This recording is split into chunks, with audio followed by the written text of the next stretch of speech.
Hey everyone, thanks for tuning back into mattsteinway.com. Today, this video is about what message are you sending. And this might sound like a bit of a trivial video or a bit of a trivial topic, but it's super important. This video is probably one of the most important videos, I think, that you've seen in a bit. Because people quite often select you to work for them, not necessarily just on what you say, not necessarily just on the company that you work for.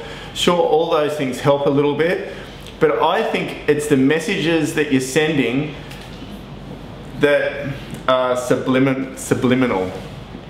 It's those messages that are connecting with them on a different level than just sitting here chatting with somebody.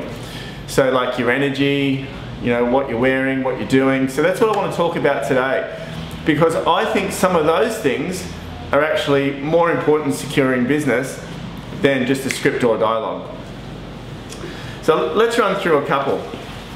I just brought some visual stuff here. Well, let's start with how you dress. Okay, I think one of the things in the marketplace that I have been known for is dressing immaculately. Like, I roll my sleeves up now, but most of my career I didn't roll my sleeves up. I always had cufflinks or just rolled down. Always shirts that were pressed really well. I haven't worn ties for a lot of my career. I feel like a biggish guy with a tie. It just didn't feel like me. But I would always make sure that the shirts were good quality and they were nice and they were pressed well and whatever else, like I mentioned. My pants, I always made sure my pants fit well. These ones were made, I got a selection made so they fit properly. And my shoes, I know I've talked about it many times, but I make sure my shoes are polished and they're always really shiny. I always have a nice pen. Most of the time, you don't have to have a really expensive pen. You can buy 30-buck pens from David Jones or wherever else, and they still look really nice. You know, you have one with you. It's silver, whatever color you want it to be, but it looks clean, sharp, and ready to go. And I think that's a big message with how you dress. If people quite often say to other people that work with me, that tall guy that's really immaculately dressed. And this is such an important point, because their interpretation on not just who I am, but how I work, and also the attention to detail that I have in that. Like, they always say, your hair's always so neat. Today it's not. I just went for a surf this morning, so it's not exactly how it would be. But I always have my hair really neat, my clothes really neat, and people quite often say, which I was leading to before, is your hair's never out of place. But I'm at work, you know, I'm here for business. That's what I'm here for. I'm here for people. I send a message to people with how I present myself. So I know mostly real estate agents that are watching this, we all dress nicely, but is there anything you could tweak a little bit more? Is there anything that you could sharpen up a little bit? That's probably the essence of what I'm saying. In the marketplace, I'm known for being immaculately dressed all the time. And I didn't set out to do that. It's just how I had started each and every day. I would dress for success. That's the way that I would feel. Your visuals that you use in people's homes, like any sort of brochures that they get, or whatever they get from you, do they look great? Do they look clean? Do they look clear? When you open it up, are the pages nice and, you know, not folded and wrinkled and all that sort of stuff? Are the visuals, when somebody sees them, are they an extension of you?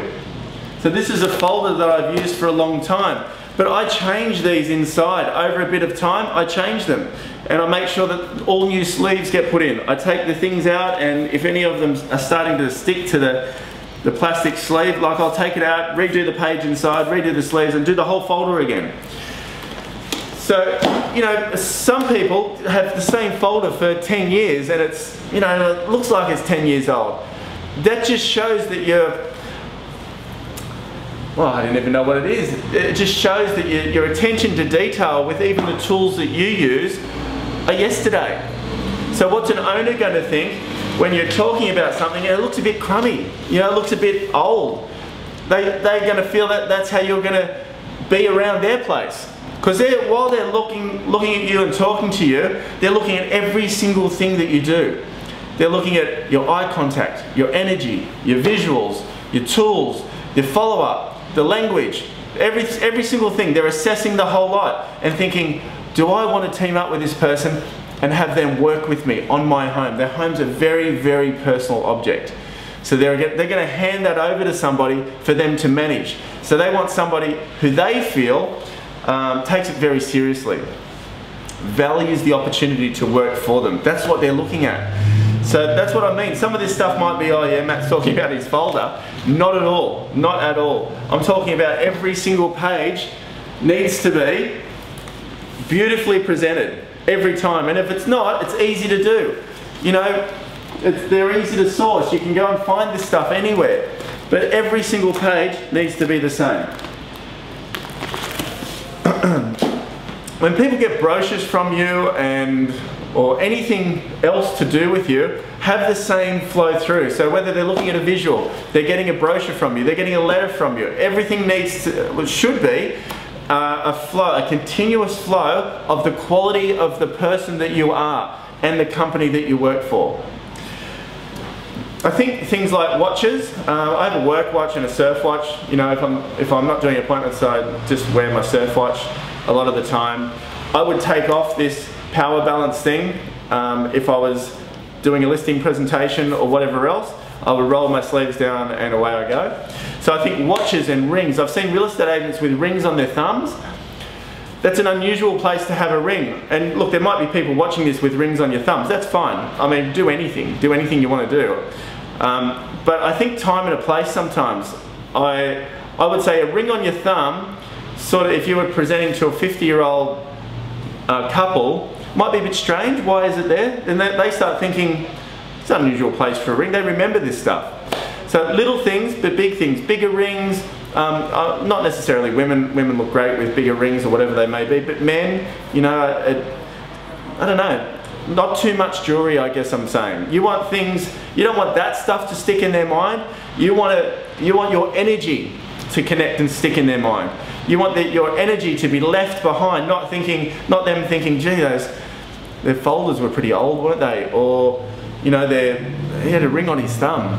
Does that mean he's a bit alternate, not really like us? Because people like choosing people that are similar to them. That's what it's about.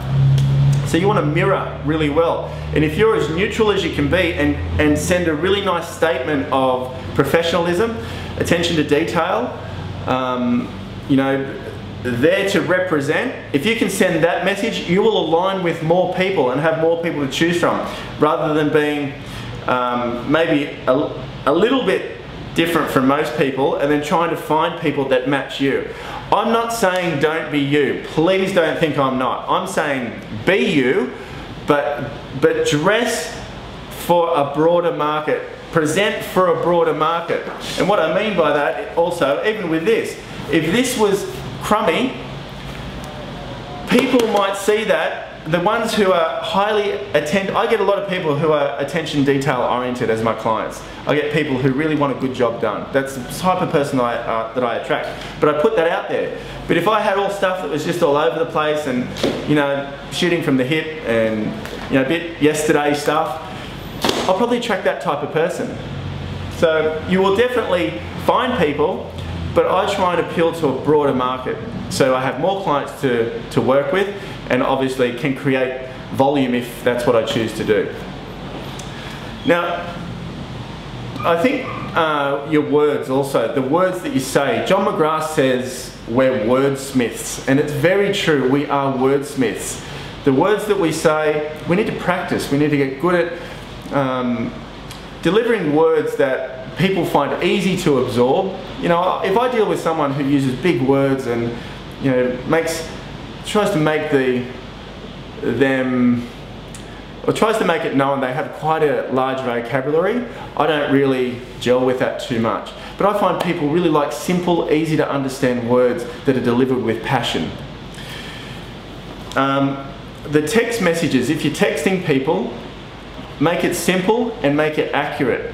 Don't use any abbreviations, because I find when you use an abbreviation with the wrong person, they won't understand it for a start, and they might categorize you into maybe not exactly their style. So whenever I send text messages, I still do today, and if any of you get text messages from me, always look at them. I bet you they're always grammatically correct as I can, as much as I know.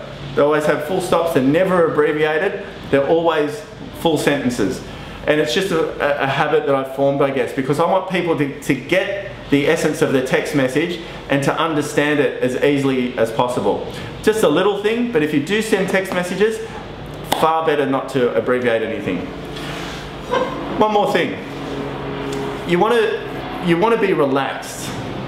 Okay, I'm quite a energized person when I present to people. I'm not like, yeah, cool dude. No worries. Yeah, she'll be right. You know, I'm not talking about relaxed like that.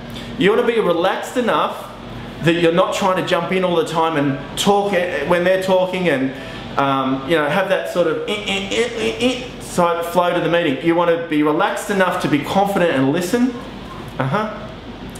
Yep, I see where you're coming from. Let them finish, or whatever it may be, then jump in with high energy. So you want to be really relaxed in your listening approach, and you want to be high energy in your attentiveness. And then when you deliver your part, you want to make sure that you're not just delivering and not allowing them to jump in when they need to, because I reckon it's all about when you're talking to people, it's all about having a nice flow to the conversation, and if they're trying to talk, you want them to jump in too and have them feel very included in the high energy discussion that you're having, but you're relaxed enough to be aware of when that needs to happen. So I think relaxed attentiveness is a great way to run a meeting. Now, some of you may agree with some of this stuff or not, but I just thought I'd share with you some of these little things that send big messages when you're dealing with people, because that's what we do. We deal with people and we win business on who we are, what we present. Who we are, what we present. We are the product. So it's more just a thought-provoking video. Is there anything maybe that you're using right now, or you're doing right now, or that you're presenting right now that could need a tweak, that could need maybe some attention? Because I know when you do that, even when you change things in your folders and you renew things and you take a step back and look at them and see, how other people view this stuff. When you renew it, it's like you're walking out there with a whole new set of tools. You're excited to show people. You know it's the best in the marketplace, hopefully, or it's the best that you can offer. And then it puts another spring in your step, a bit more energy in your presentation. So just wanted to share these things with you. Let me know if you've got any questions or you want to have a discussion around this just in the post underneath. And I look forward to seeing you on the next video.